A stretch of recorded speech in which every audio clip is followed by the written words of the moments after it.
Asan biyahe mo? Pinangon ng Rizal. Halika rito, pakilala ka dito. Nakaganyan ka, para kang riding attendant dyan eh.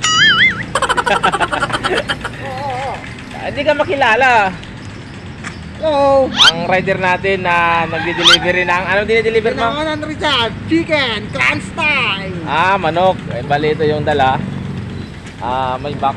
Kumuha ng pakote. Oo. Kabilan. Fried chicken, no? Yung Fried sa chicken. 7-Eleven, yun ang 7-Eleven. dinideliver mo. Saan mo pinipick up? Sa Pinangonan din. Sa 7-Eleven store. Okay. Pakilala ka rito, di ka kilala eh. Pakilala ka muna. Ako nga pala si Aldrin Perez. Taga-deliver ng Pinangonan Rizal. Taga, Binangonan? Taga-deliver. Deliver. Chicken. Crunch time. Okay. Yan yung rider namin dito sa company.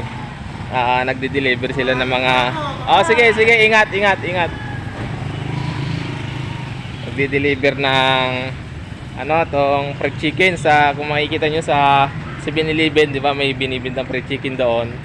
Yun bali yun ang dinideliver nila. So hanggang dito na lang guys yung aking pagbibideo, no? Maraming salamat dahil na-open mo aking video. Ayan, nasabi ko na nga, kauwi ko lang galing sa biyahe, galing kaming second trip. So yung itsura ko ngayon, haggard na haggard. So, pati yung kasama ko doon, no? Haggard na haggard. Haggard ka. Ano, saan mo dadalhin yan?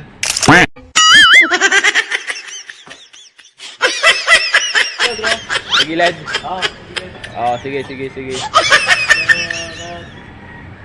So, magpapaalam na ako eh. So, ayan, hanggang dito na lang muli. Dating gawin pa rin, mag-iwan ng subscribe, like, comment, and share. Thank you.